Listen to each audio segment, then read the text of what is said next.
com a pediatra do Rafa e a gente vai falar Luz, Câmera, Papai Inc. 10.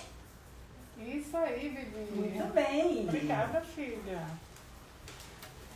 Oi, pessoal, tudo bem? Tenho a honra de estar aqui hoje com a amiga e a profissional doutora Moema Arcoverde, pediatra. Moema foi formada pelo UFPB, né? Uma excelente pediatra, de um excelente potencial teórico e prático. Tivemos a oportunidade de trabalhar juntas no CRISDAL, né? Ela participou da construção, era pediatra do ambulatório. E hoje a gente vai falar sobre o segmento pediátrico da criança com síndrome de Down. A gente ontem fez uma caixinha de perguntas. O objetivo da caixinha era poder atender as perguntas de vocês. Obviamente, vocês fiquem à vontade também para fazerem perguntas. A gente fica muito feliz porque eu ouvi muitas perguntas. E Moema vai responder para todas para vocês. E a gente vai reservar os últimos minutos para abrir para as perguntas, tá bom? E aí, Moema? Oi, pessoal. Seguindo as orientações da diretora, né, do Papo Inc., que é Bia Quadros, eu quero agradecer ao INC, em nome da pessoa de Nádia, para compartilhar com vocês um pouquinho da vivência, do atendimento e do segmento à pessoa com trissomia. E é um prazer grande para mim estar aqui com vocês e dentro do que eu puder e conseguir responder, estarei disponível. E vamos deixar assim que seja uma... Nádia vai fazer 2 perguntas, se houver depois tempo para a gente, não é, responder mais coisas, aí a gente vai tentando organizar essa conversa, esse bate-papo. Iremos também responder, né, deixando no nosso Stories as perguntas todas que foram aqui registradas. A primeira pergunta foi se existem graus da trissomia do 21. Isso é uma pergunta muito frequente, infelizmente tem mudado um pouco a visão em relação a isso. Se você considerar a população geral, você vai encontrar pessoas com potenciais maiores, pessoas ali numa média de inteligência e pessoas com menos inteligência potencial. Da mesma forma, isso se aplica à população com trissomia. Você vai encontrar pessoas com trissomia que são bem mais inteligentes, outras ali na média, pessoas que têm uma condição com menos potencial intelectual. Porém, a gente não classifica como graus para essas pessoas. Beleza, vamos lá para a próxima. Qual a melhor maneira de dizer para alguém que tem síndrome de Down? Eu acredito que essa pergunta aqui é sobre a hora da notícia, mãe. O momento da notícia é um momento extremamente importante, porque às vezes, através desse momento, é que os vínculos são estabelecidos, as ligações afetivas são desencadeadas a partir desse momento. Então, não existe hora certa, existe momento adequado, onde a pessoa que for transmitir a notícia da condição da trissomia seja uma pessoa minimamente, que eu digo assim, que tenha condições, sensibilidade, principalmente segurança para dar uma informação, porque isso aí envolve uma condição emocional que na hora do parto, ali na hora que nasceu, onde for, no momento que for dada a notícia, que seja muito respeitosa e que da maneira mais segura e natural possível, porque receber uma notícia de alguma situação diferente da esperada, quando o casal engravida e já imagina aquele bebê. Se aquele bebê imaginário não for o bebê real que foi chegado para eles, isso pode realmente gerar um impacto muito grande. E isso tem que ser feito de uma forma muito cuidadosa pela situação em si, né? Porque não requer hora certa, mas sim momento onde as pessoas se sentirão acolhidas e seguras para tomar as providências a partir daquele momento. E sem dúvida faz toda a diferença, sim, né? Eu me recordo, eu sou mãe de uma criança com trissomia do 21 e a forma como foi dada a notícia, descobrindo a gestação, foi da forma pior possível. Eu me recordo e serei eternamente grata ao Dr. Denis Burns, que quando eu cheguei no consultório dele aos 7 dias de vida, me deu uma outra perspectiva, um outro olhar. E isso a gente não esquece. E a partir daquele momento eu me comprometi com minha filha e com as famílias de poder mostrar que a síndrome de Down não é doença, é uma forma diferente de vir ao mundo. Todos nós, quando engravidamos, a gente espera um filho ideal, né? E quando a gente recebe a notícia, às vezes quando a família, o médico ou quem quer que seja dê a notícia, e se ela não explica isso, é muito impactante. A gente fica sem saber o que vai fazer com aquele bebezinho ali. Vamos lá, próxima pergunta. Quais as vitaminas que precisam ser suplementadas na trissomia do 21? Eu não diria que na trissomia do 21 em si. Existem os protocolos elaborados pelo Ministério da Educação, né, a Sociedade Brasileira de Pediatria, que as vitaminas, os suplementos que são necessários, existem aqueles essenciais, por exemplo, a profilaxia da anemia, que é feita com ferro, vitamina D, que hoje já é preconizada para ser prescrita, né, para os bebês. Entretanto, os demais suplementos vitamínicos, só quando houver realmente deficiência desses nutrientes, dessas vitaminas. Sem isso, não há indicação de você suplementar aleatoriamente, não. Obrigada. É comum o bruxismo na infância, na criança com síndrome de Down? É assim, o bruxismo ele traduz muito a questão, às vezes, da ansiedade, né? Principalmente na aquisição da comunicação oral, né? Na fala, que quando ela não acontece da forma, na época ideal, a criança às vezes fica mais ansiosa e desencadeia o bruxismo, que tem suas consequências quando ele é extremo. Mas para isso existem intervenções que poderão ser feitas para minimizar os efeitos negativos do bruxismo, que é o vulgarmente chamado ranger dos dentes. Beleza, engatilhando aí, continuando na questão de fala, como você falou, tem uma pergunta aqui, Mônica, falando qual a melhor forma de estimular a fala da criança em casa. É uma pergunta sobre estimulação essencial e oportuna. O desenvolvimento da fala, é uma das condições que a pessoa, a criança, a gente está falando do início, né, do desenvolvimento da fala, a criança com trissomia, ela tem, na grande maioria das vezes, essa dificuldade. E você não pode simplesmente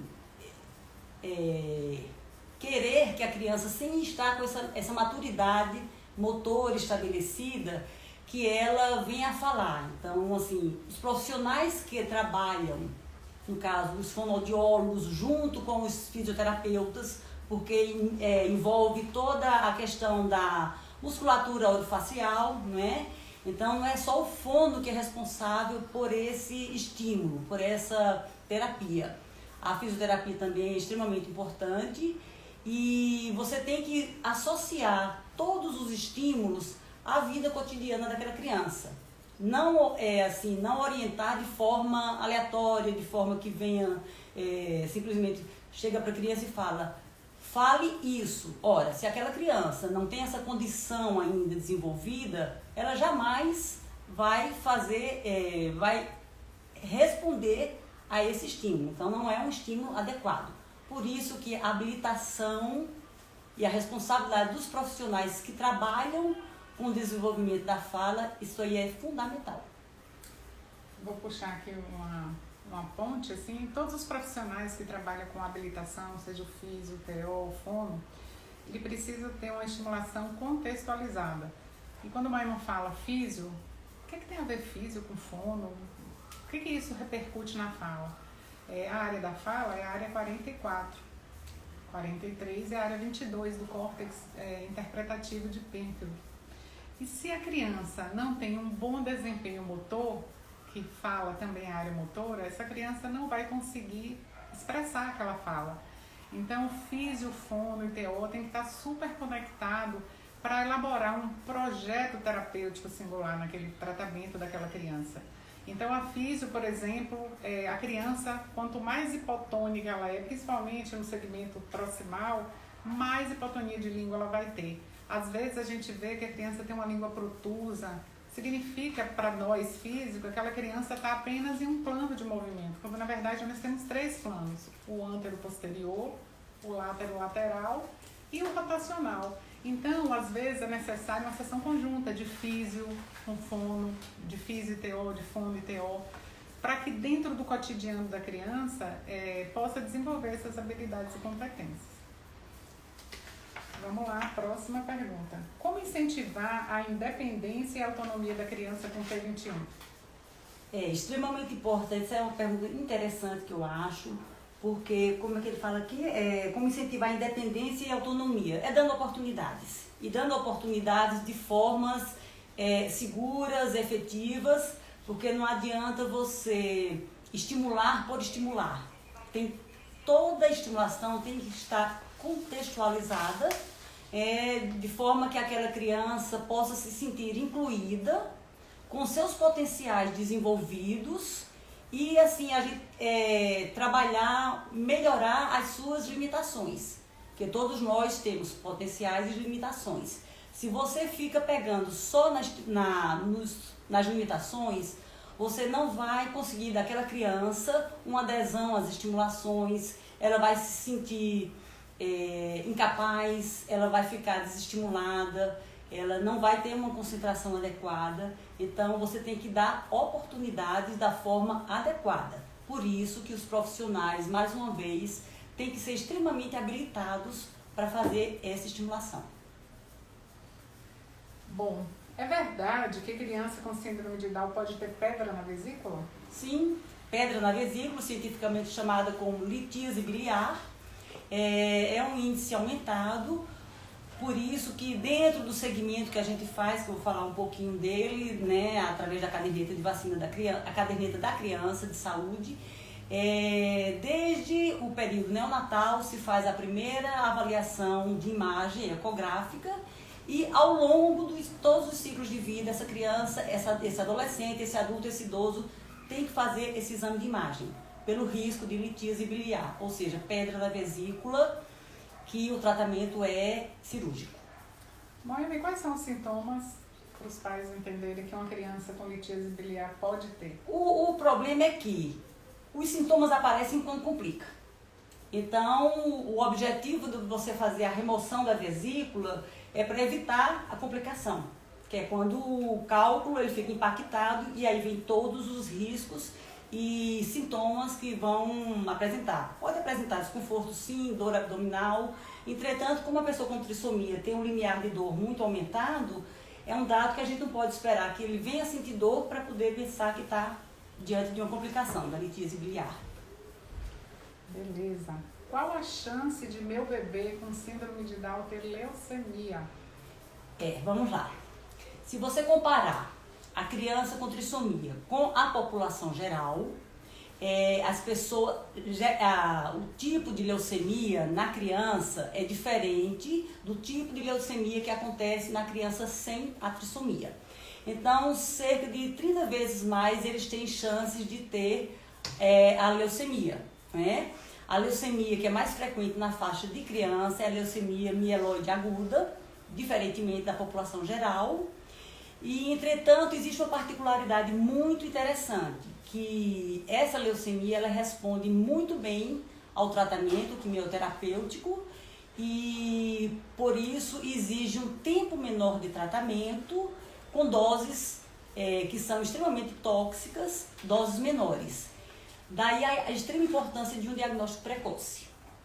E outra coisa, existe também uma particularidade da pessoa com trissomia, que cerca de 30% dessa população pode desenvolver uma displasia mieloide transitória, chama-se displasia mieloproliferativa transitória. Essa displasia, laboratorialmente, ela se apresenta como uma leucemia.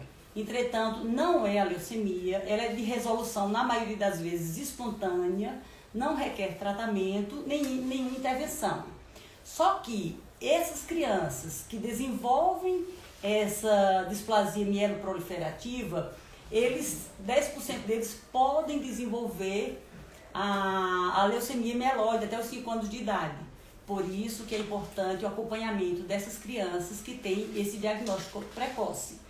Existe um programa,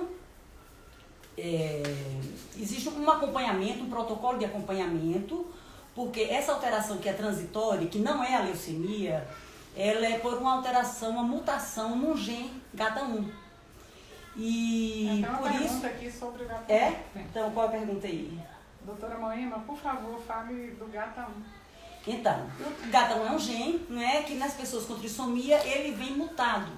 E essa mutação leva a essa displasia proliferativa.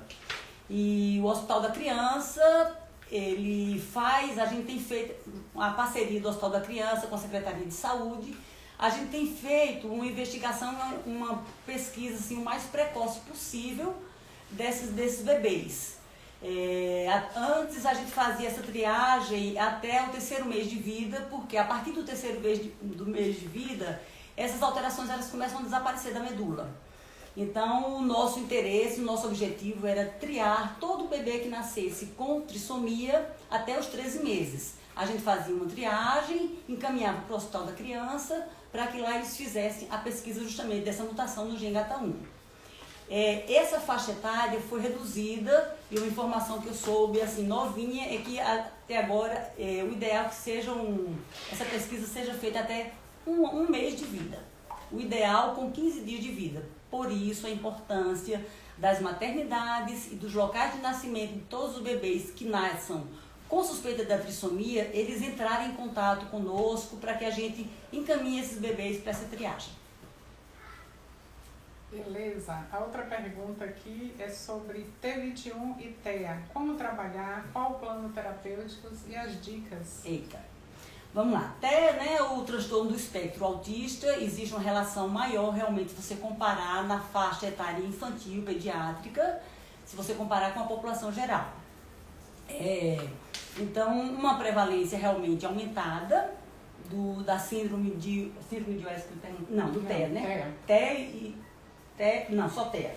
E quais são os métodos abordados? Então, existem, hoje os trabalhos já mostram assim, uma investigação diagnóstica a respeito do TEA muito, muito importante, né? Porque existem realmente alterações. Hoje, assim, quando a gente fala muito nas estereotipias, que são aqueles movimentos involuntários repetitivos, no atraso na aquisição da comunicação oral e da linguagem, ou seja, da fala e da linguagem, e a interação social. Então, existe uma associação da síndrome de Down, da trissomia 21, com o transtorno do espectro autista. Por isso que não é condição sine qua non que toda criança com síndrome de Down tenha autismo ou vice-versa, de jeito nenhum. Mas se você comparar com a população geral, é maior a predisposição, né? E uma forma assim de você estimular. Hoje em dia a terapêutica ABA, né, que trabalha muito essa questão do comportamento, dos transtornos do comportamento, e não só para a síndrome de Down, mas como tem uma resposta muito satisfatória para outras alterações de comportamento. E é importante você ver o seguinte: se a criança tem a suspeita, a criança com trissomia, tem-se a suspeita do transtorno do espectro autista associado, você tem que começar os estímulos o mais precocemente possível. Por quê? Se aquela criança ela tem uma evolução satisfatória diante dos estímulos que ela recebeu, que vão trabalhar a interação social, que vão trabalhar a aquisição da fala, da linguagem. Então, se ela responde bem, isso quer dizer que ela tem uma trissomia, mas não tem um transtorno do espectro autista. Ela tem essas condições, essas dificuldades maiores que estão associadas à trissomia, sem necessariamente ter o TEA, que é o transtorno do espectro autista. É muito importante isso, e quanto mais rápido o diagnóstico, né, quando a gente vê a síndrome de Down, o diagnóstico ele é pré-natal ou na hora do nascimento. O TEA não, ele demora mais. Então, quanto mais cedo, hoje eu participo da elaboração das diretrizes do Ministério da Saúde, a gente tem estudado muito que quanto mais precoce a gente consiga identificar os sinais de risco, melhor o prognóstico da criança. Considerando que o sistema nervoso é plástico, é dinâmico, ele é responsivo, existe toda uma questão de rearranjo neuronal, nesses primeiros 1000 dias, que são os primeiros anos de vida, se esse diagnóstico é feito precocemente, já é possível intervir. E tem uma pergunta aqui, Noima, que eles perguntam assim, meu filho tem síndrome de Down e ele apresenta alteração no comportamento.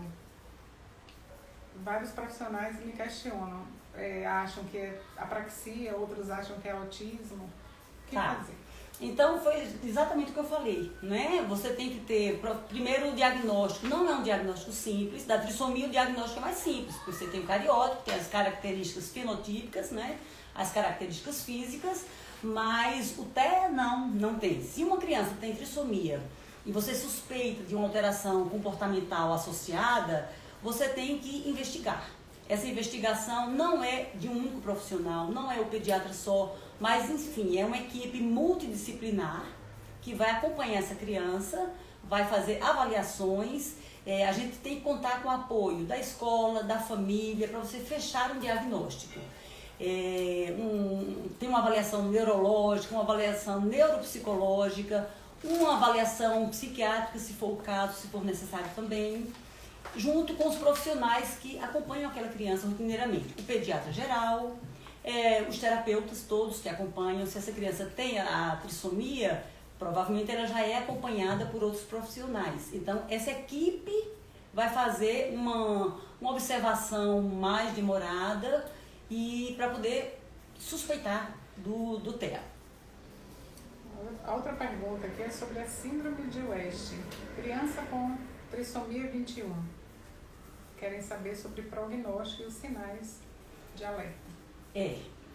Assim, a gente não tem bola de cristal para estabelecer ou definir prognósticos, isso para qualquer condição, né? Tudo depende muito do diagnóstico precoce e da intervenção.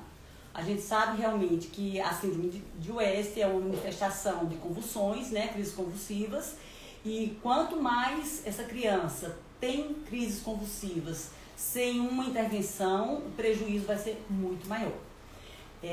Realmente, na faixa etária pediátrica, a síndrome de West é a mais importante, né, das crises convulsivas. Diferentemente, por exemplo, das crises convulsivas febris, que o Down ele tem menos predisposição se você comparar com criança comum. Então, o prognóstico depende muito do controle dessas crises. Quanto mais precocemente elas forem tratadas, melhor será a evolução, mas não necessariamente todos vão evoluir da mesma maneira. Existem as intervenções apenas medicamentosas, as intervenções terapêuticas e intervenções medicamentosas que precisam ser, que é o uso do ACTH, por exemplo, que devem ser feitos por profissionais competentes, experientes.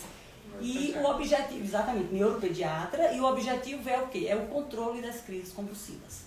Então, quanto mais precocemente essas crises aparecerem, se elas demorarem a ser tratadas, piora mais o prognóstico. E é interessante que a síndrome de West, o impacto, quando não é tratada e não é identificada, é diretamente no desenvolvimento da criança. Sim. E se a gente considerar que a criança com síndrome de Down já cursa com um atraso, se essa criança está tendo perda das aquisições adquiridas, possivelmente um dado chamativo, né? Vamos para o próximo. Quais as características de uma boa escola e creche para uma criança com T21? Eu digo assim, para qualquer pessoa, não é? Eu não diria que é para a criança com T21. Eu acho que o cartão de visita para qualquer escola é aquele cartão de visita que preconiza e que realmente trabalha com a condição de inclusão, respeito, solidariedade, estímulo, que dê àquela criança, dê àquela pessoa todas as oportunidades necessárias, que desenvolva naquelas crianças os potenciais que ela tem, que respeite as diferenças, mas que faça isso de maneira cuidadosa, de maneira respeitosa, porque infelizmente o Brasil está muito aquém. Eu não estou dizendo, eu não estou criticando os educadores, pelo contrário, é uma profissão que eu tiro o chapéu, porque professor, educador no Brasil dá nó em pingo d'água. A gente sabe das dificuldades, ainda que as dificuldades sejam gerais para todas as áreas, mas a gente sabe que a área da educação ainda deixa muito a desejar. Então aquela escola tem que receber aquela criança independentemente das condições daquela criança, que ela ajude aquela criança a ser uma pessoa. Ela não receba aquela criança como uma síndrome, como um doente, como um deficiente. Ela tem que receber aquela criança como uma pessoa. E a pessoa tem direito a tudo. A inclusão, a educação, a saúde e tudo mais. A Neila Barbosa faz uma pergunta aqui. Quando e quais as terapias devo iniciar com o meu bebê? Ele tem 1 mês. Então, vamos lá. Seu bebê, isso vai depender também de outros fatores. É Neila? Neila, isso vai depender de outros fatores. Eu gosto muito assim de conversar, tentando ver quais as condições de nascimento daquele bebê, quanto tempo aquela criança passou no hospital, porque às vezes aquele bebê nasceu prematuro, passa uns 3 meses no hospital, volta para casa, quando tem outros irmãos em casa, aquilo fica mais complicado ainda, né? Porque aquele bebê, aquela família esperava um bebê, o bebê nasceu antes do tempo, teve algumas complicações, ficou muito tempo internado, volta para casa. Ele pode ter 3 meses, 4 meses. Eu vou começar essas estimulações amanhã? Não. Então, primeiramente, é entender como está funcionando a vida daquela família e a vida daquele bebê. Tem que ter todo um preparo. Outra coisa, a idade, as condições físicas e próprias daquela criança. Se o bebê, ele foi um bebê prematuro extremo, não tem um peso adequado ainda, tem condições clínicas associadas como uma cardiopatia ou alteração neurológica. Então, esse bebê ele tem que ser avaliado pelo pediatra geral, tem que ser avaliado por algum outro especialista que seja necessário, como um cardiologista, um neurologista, ou qualquer condição que aquela criança tenha. Isso aí tem que ser, primeiro, levado em consideração. Porque não adianta você levar para uma estimulação se aquele coração não permite isso, né? Então, isso aí é o ponto de partida. E depois, as famílias entenderem que aquele bebê está em condições. Então, você tem que ver com esse olhar as condições próprias da criança e da família. Às vezes, a família ainda não entendeu o que está acontecendo. 1 mês de vida, tudo bem. Se a família já está conectada, se ela já está mais ou menos por dentro daquela situação, então vamos ver. E o bebê? O bebê está pronto para começar? Então tem que ter o bom senso, né? Tem que usar o coração, porque às vezes é muito sacrifício para aquela família, para aqueles pais começarem uma estimulação, eles não sabem nem por onde começar. Então, tentar ser orientado por profissionais que estejam atentos às condições da família e do bebê.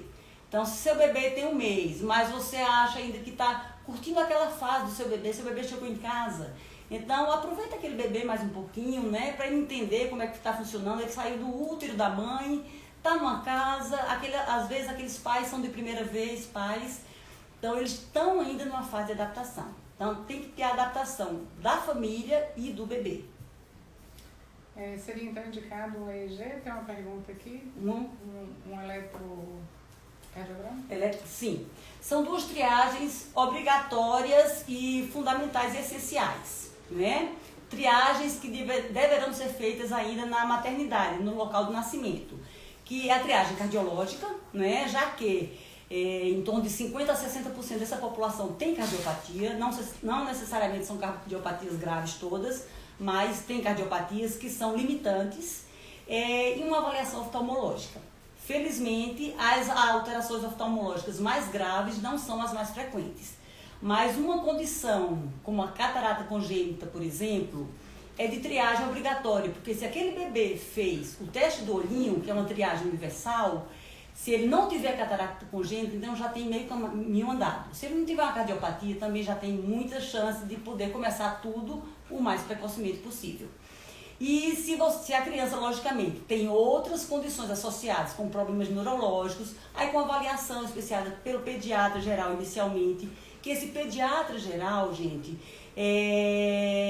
todo bebê, independente da condição que ele tenha, ele tem que ser acompanhado por um pediatra geral. Não necessariamente ele tem que ser acompanhado por um neurologista, por um cardiologista, por um endocrinologista, não. Só vão ser necessários esses profissionais caso a criança tenha alguma condição que requeira essa assistência especializada, tá? A nossa formação de pediatria é pediatria geral. E de acordo com a caderneta de vacina da criança, que é a caderneta de saúde, eu aproveito, eu acho que tem pergunta aí a respeito disso, não é? Então, é o segmento que a gente faz. Na verdade, o tema dessa live é o segmento da pessoa com trissomia, né, da criança. Em 2010, o Ministério da Saúde, ele lançou a caderneta da criança, na página 48 ou 50, para algumas edições, tinha um segmento que a gente faz para todo bebê que nasce com trissomia do 21. Então, isso aí é um instrumento, é uma ferramenta extremamente importante, porque não é só vamos supor, especialista, não. Eu fiz um curso de especialização, mas eu sou pediatra. E todos os pediatras têm que manusear a caderneta da criança. Eles têm que entender que aquilo ali não é um livrinho para ficar vendo quando necessário. Não, é um segmento. Então, se a criança tem trissomia, o pediatra tem obrigatoriamente de seguir aquelas orientações que são dadas em todos os ciclos de vida da criança. Bom, essa antiga caderneta tinha realmente essa especificidade para autismo e para trissomia, para síndrome de Down. A que foi editada, ela foi elaborada em 2019 e editada em 2020, é a nova caderneta. O modelo dela é um modelo biopsicossocial, que logicamente que é muito mais abrangente, e eu acredito, não sei porquê, ela não veio com o protocolo que a gente faz, que é o protocolo de segmento da criança com síndrome de Down, que existia na edição anterior. Infelizmente é um dado assim que eu não tenho como responder para vocês o porquê de não ter vindo, né, nessa nova edição. Aproveitando aqui uma pergunta até do Dr. Denis, ele fala, não seria ideal então incluir na rotina de T21 um eletroencefalograma? Sim, é um caso a se pensar. O que eu fico às vezes, que eu chego a questionar, Denis, nesses casos, não sei se talvez fosse um fator mais limitante para a gente liberar às vezes uma criança com trissomia de uma unidade neonatal. Pelo seguinte, a gente já chegou num ponto em que algumas maternidades da rede pública estavam querendo vincular a alta ao atendimento no CRISDAL, que é o serviço da rede, né? O Centro de Referência Interdisciplinar em Síndrome de Down, do qual eu sou uma das pediatras, e algumas maternidades estavam querendo fazer justamente isso, só queriam dar alta para a criança quando tivesse a nossa consulta vinculada.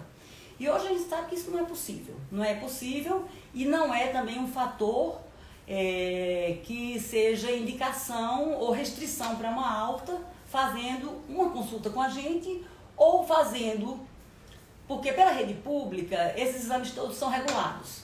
Então, se o bebê nasce com uma cardiopatia mais grave, isso já é mais tranquilo, porque obrigatoriamente ele vai fazer, e hoje realmente tem melhorado, a condição do teste do olhinho também tem sido feito com mais frequência, ainda que a gente saiba que alguns serviços não fazem, pela falta de um oftalmoscópio nos serviços de neonatologia. Absurdo, mas é isso. E quanto ao eletroencefalograma, se aquela criança não teve nenhuma injúria pós-natal, se a criança está bem, do ponto de vista, tem só suspeita da trissomia, aí sim, a gente poderia deixar essa avaliação para depois. Mas eu não vejo necessidade. Primeiro, assim, você vai acompanhando clinicamente. Eu acho que a clínica é fundamental. Se você tem uma criança que está se desenvolvendo bem, tem realmente um cromossomo a mais? Tem. Mas ela está cumprindo, está adquirindo todos os marcos do desenvolvimento dela, se comparados a uma criança comum, por que você vai fazer um eletroencefalograma, né? Agora, assim, se tem alguma suspeita, não, é obrigatório. aí é obrigatório, eu acho que já para adiantar isso, o pediatra geral ter essa visão precocemente, e aí sim, ele antes de mandar para um neurologista, ele já pode muito bem adiantar essa situação, essa condição que já vai melhorar sensivelmente.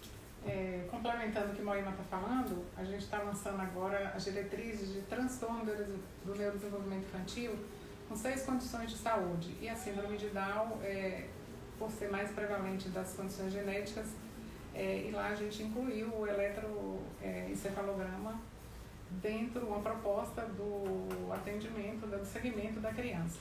Inclusive a criança, eu vou falar uma experiência pessoal, minha filha de uma hora para outra começou um quadro de sonolência, cansaço, e a gente nem sabia o que era, se suspeitou algum processo infeccioso.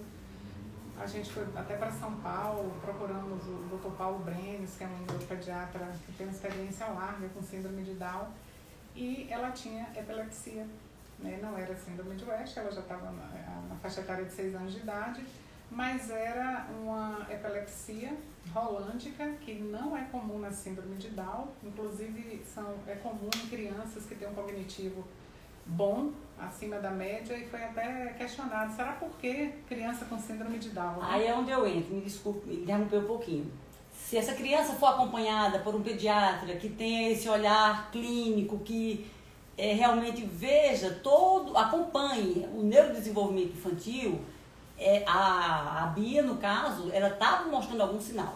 Então, cabe ao pediatra, antes de encaminhar para alguém sem nenhuma hipótese diagnóstica, ele tem que desconfiar isso. Então, mais uma vez, a importância de um pediatra para acompanhar essas crianças. E uma das coisas que foi nos dito na época, né, que era uma fronteira, assim, que não se... Até poucas publicações na área.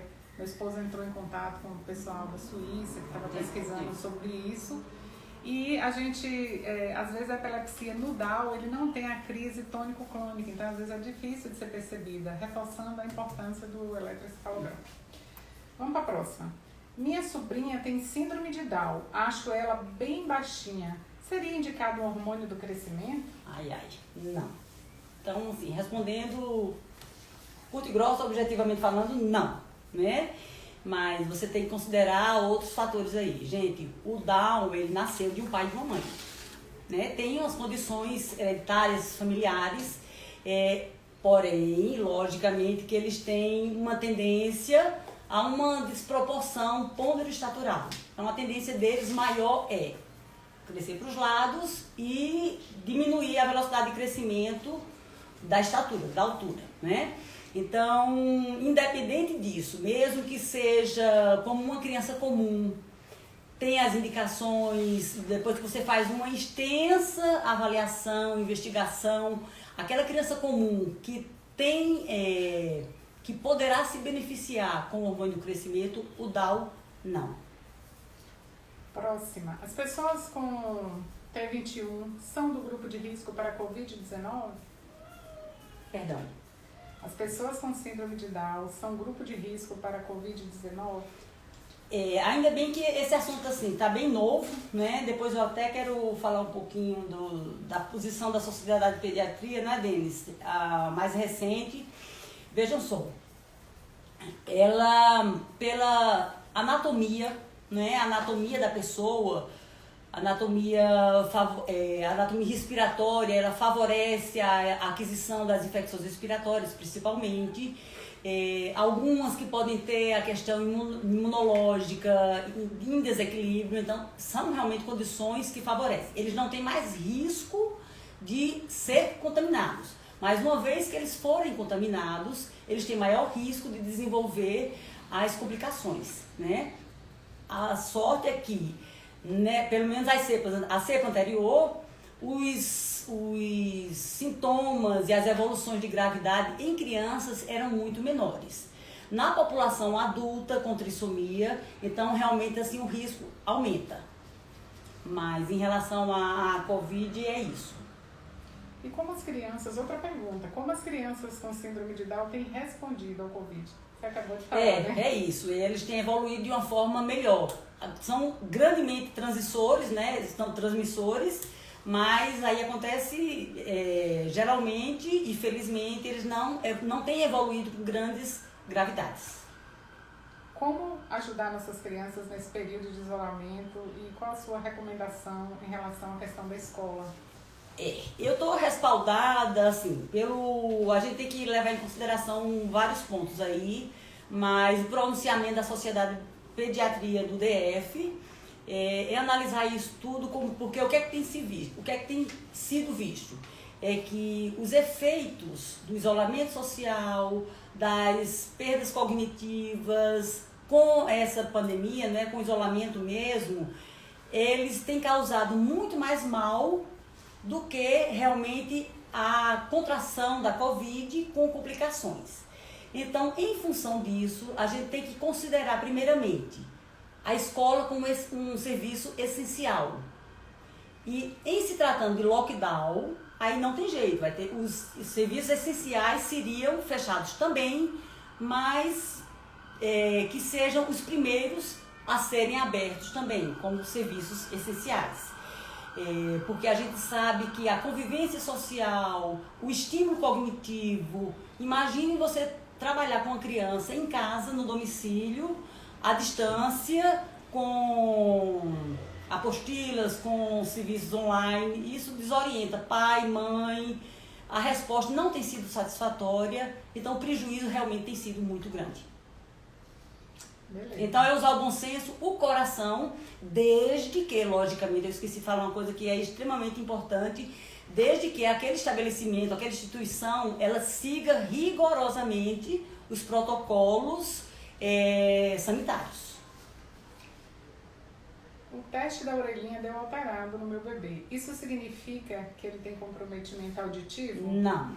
Pelo amor de Deus, não se desesperem. Então, o teste da orelhinha alterado, isso é muito comum acontecer. Faz-se o reteste alterado, se encaminha para realmente um diagnóstico, desde que seja feito por profissionais competentes. Porque mesmo se encaminhando para um BERA, que é a avaliação neurológica da audição, se aquela criança for avaliada por um profissional não experiente, não competente, ele pode dar um diagnóstico de perda auditiva que vai ser um transtorno na vida daquela criança, na vida daquela família. Qual e quando é feito o exame da atlantoaxial? A atlantoaxial é um exame de imagem, não é? Ele não é 100% diagnóstico, ele é feito no primeiro trimestre da gestação. No primeiro trimestre. Atlantoaxial. Oh, perdão, gente, estava falando da translucência no caldo, desculpa, gente, porque eu tô nervosa. Então, a atlantoaxial, uma regra prática para a criança fazer a atlantoaxial, ficou em pé. Por quê? Ficou em pé, ela já está pronta para a aquisição da marcha, não é? Então, com a aquisição da marcha, essa criança provavelmente ela vai ser exposta a atividades, exercícios de impacto que vão identificar realmente se existe uma frouxidão ligamentar acentuada, ocorrendo risco de subluxações da coluna cervical.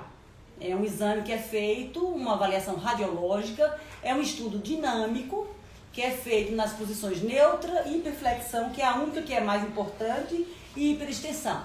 Então, você faz esse estudo dinâmico e afere a distância que existe entre o arco anterior da primeira vértebra cervical e da segunda cervical. Essa distância tem um gráfico que a gente segue, vindo aumentar essa distância em milímetros, que ela é medida. Tem-se suspeita de instabilidade atlantoaxial pela frouxidão ligamentar que essa população tem. Recentemente, inclusive a gente incluiu isso nas diretrizes, é necessário também, recomenda-se, fazer o exame da hiperfrouxidão, para ver se a criança tem hiperfrouxidão ligamentar. Então, observar se o dedo cola aqui no braço, a gente já sabe que tem frouxidão, toda criança com Down tem, mas tem umas que tem mais. Observar se nesta posição os dedos tocam no braço, se tem o cotovelo, né, fica em hiperextensão, e o joelho. Alguns estudos mostram que se a criança tiver essa hiperfrouxidão, às vezes é mais recomendado fazer uma ressonância depois de ter feito na posição neutra porque o risco de fazer a hiperflexão, a extensão. Gente, eu vou voltar aqui numa pergunta rapidinho. Como ajudar nossas crianças nesse período de isolamento, tendo a pandemia como o vilão aí grande da história? Você tem que proporcionar a essas crianças estruturas de enriquecimento domiciliar, onde em casa essas famílias possam, mesmo dentro da simplicidade, proporcionar às crianças uma convivência social mais rica, oferecer oportunidades com coisas simples, né? É até um momento importante para as famílias se reorganizarem, como é que eu digo assim, conviverem com qualidade, porque senão fica mais difícil para essas crianças ficarem em casa à toa. Porque uma criança que ficar em casa só isolada, isso aí vai acarretar danos terríveis para o emocional e o cognitivo mesmo dessa criança. Uma perguntinha de agora, Moema. Alterações de comportamento, de fome, de sono em uma menina com T21 de 11 anos de idade pode sugerir a proximidade da menarca? Ginecologicamente, a mulher, a adolescente, ela não tem alterações ginecológicas que surgiram, né? Isso aí você tem que investigar como um todo. A gente nunca pode segmentar a pessoa. Então, achar que isso é só isso. Você tem, por isso, que essa criança tem que ser, essa adolescente tem que ser acompanhada por um profissional, um pediatra, que possa ver essa pessoa como um todo.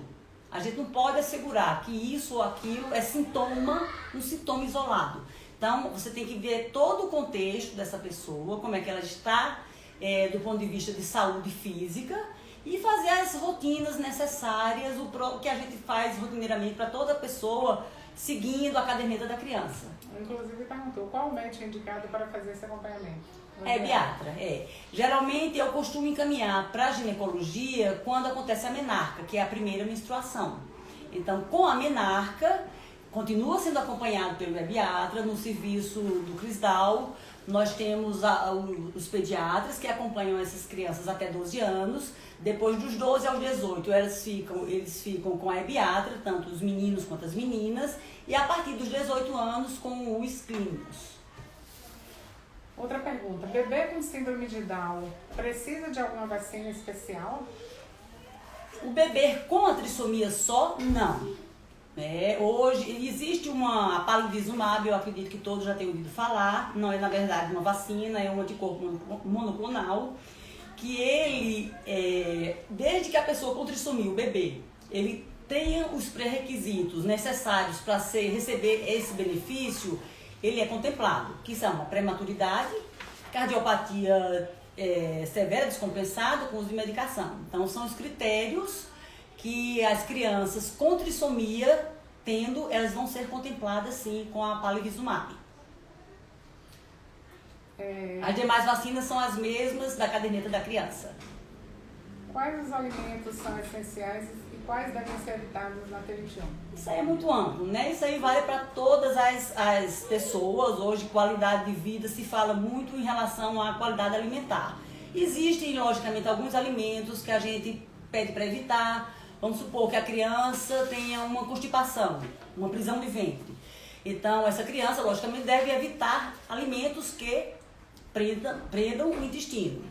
Existem aí realmente alguns alimentos, eu acho que a folha da mostarda, a mandioca, o nabo, eles produzem uma substância que realmente compete com o hormônio da tireoide. E as alterações da tireoide são outras alterações que realmente podem apresentar, principalmente o hipotireoidismo, com mais frequência na população com trissomia. Os alimentos todos industrializados e alimentos que são contraindicados para as demais pessoas fazem parte deles. E a gente tem que imaginar que, contando com o risco deles desenvolverem sobrepeso, obesidade, a gente tem que estabelecer uma qualidade alimentar desde bebê. Estimular o aleitamento materno, com certeza, sem dúvida nenhuma, em termos exclusivo ao máximo e extensivo até os 2 anos ou mais, quando for possível, para mãe e filho. Quais são as principais terapias para as crianças com T21? todas as terapias que possam oferecer para aquela criança oportunidades para ela adquirir os marcos do desenvolvimento de uma forma mais próxima ao de uma criança comum são indicadas por profissionais habilitados, competentes e cuidadosos. A gente tem que imaginar que não é uma síndrome que está sendo estimulada, é uma pessoa. E a criança é uma criança. Criança tem que dormir, criança tem que ficar à toa, criança tem que encher a paciência dos pais, sim. Então, criança tem que fazer tudo isso. Não são superestimulações que vão levar essa criança a ter o melhor desempenho, muito pelo contrário. Se aquela criança ela é superestimulada, sem o respeito às suas condições, isso não vai surtir efeito. Então, o que é que a gente tem que priorizar nos primeiros meses de vida? É a macromotricidade da criança. Então, entra aí o profissional, o fisioterapeuta, o fonoaudiólogo, depois mais para frente um pouquinho o terapeuta ocupacional. Então, todas as estimulações que forem oferecidas de forma cuidadosa serão bem-vindas. Doutora Moema, fale sobre o hipotireoidismo subclínico. Trata ou não trata?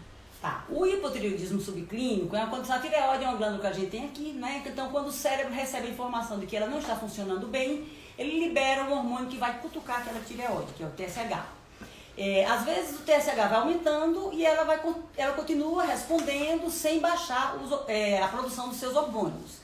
Quando isso acontece, a gente considera um hipotireoidismo subclínico, que geralmente esse TSH chega até 10, sem a gente precisar fazer nenhuma intervenção ou nenhuma reposição medicamentosa, né?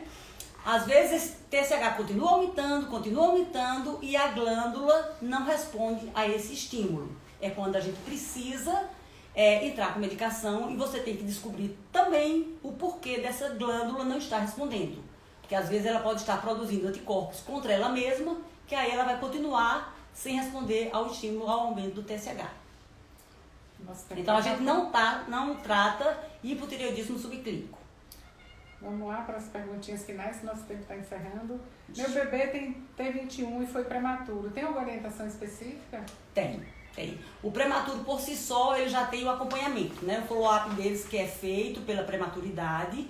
E se for um prematuro com trissomia, também vai entrar nesse protocolo do mesmo jeito, pelas particularidades, né? Então, um bebê que foi muito prematuro, muito baixo peso, ele não vai poder começar as estimulações precocemente, porque tem que atingir um peso, tem que atingir uma condição física que o permita fazer isso. Então, tem um acompanhamento específico, sim, pelo pediatra, que vai acompanhar pela prematuridade e pela trissomia. Lembrando que é importantíssimo corrigir a idade e que Sim. a criança vai ter 2 tipos de hipotonia. A hipotonia da síndrome de Down e a hipotonia da prematuridade, uma baixa resistência à fadiga. Então, a gente tem que abordar direitinho isso aí. Outra pergunta da Ileia. Por que crianças com síndrome de Down não podem comer pipoca? Não é criança com síndrome de Down, não, gente. Qualquer bebê, qualquer criança abaixo de 2 anos, a pipoca é contraindicada. Por quê? Pelo risco de aspiração, tá? Só quero dizer aquela historinha, só dá a capinha, a partezinha mole da pipoca. Não, é proibido. Crianças que com menos de 2 anos, você não deve oferecer pipoca pelo risco de aspiração. Quais os problemas médicos que as crianças com T21 podem ter? Na verdade, não são problemas médicos, né? São problemas, eu acho que a pessoa quis dizer aí problemas de saúde, né? Existem algumas alterações que essa população ela é mais suscetível. Então, as cardiopatias, como eu já falei, 50% a 60%, as alterações da tireoide, as crises convulsivas naquela população infantil, na fase adulta também entram outros tipos de alterações neurológicas, problemas metabólicos, né? O diabetes, o hipotireoidismo, a apneia do sono, foi uma dica importante, né? A grande maioria, pelo menos dos adultos, mais de 90% evolui para problemas do sono, as apneias do sono, né? Essas apneias do sono na criança, elas também têm uma certa, são muito frequentes e a gente tem que avaliar e ver qual é a etiologia daquela apneia.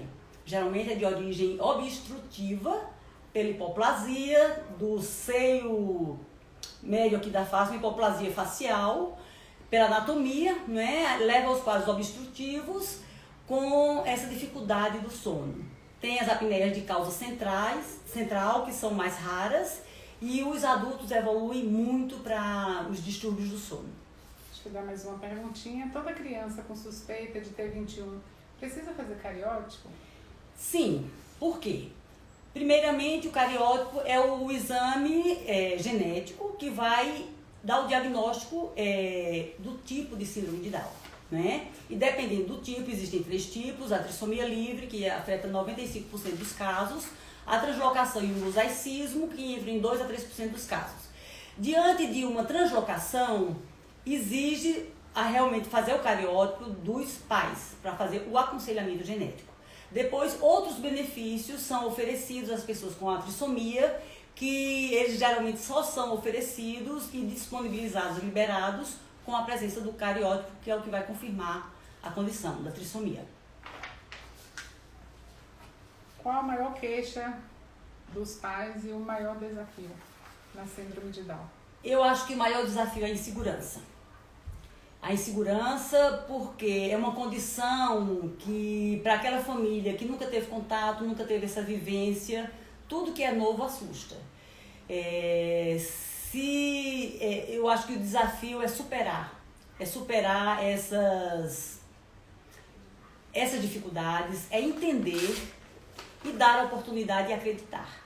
Porque se a família não acredita naquela criança, fica difícil depois ela se disponibilizar e oferecer todas as oportunidades. Então, a maior dificuldade, eu acho, num primeiro momento, é a insegurança. E também por não ter uma rede de apoio adequada que ofereça a essa família todo o suporte necessário, seja de ordem psicológica, seja de ordem de saúde física. Então, isso aí é extremamente necessário. A rede de apoio que começa na família é o ponto de partida. Faltando só 2 minutos para terminar, eu gostaria de agradecer, né, a presença de Moema, sempre contribuindo, né, com o seu conhecimento e a sua dedicação à síndrome de Down aí.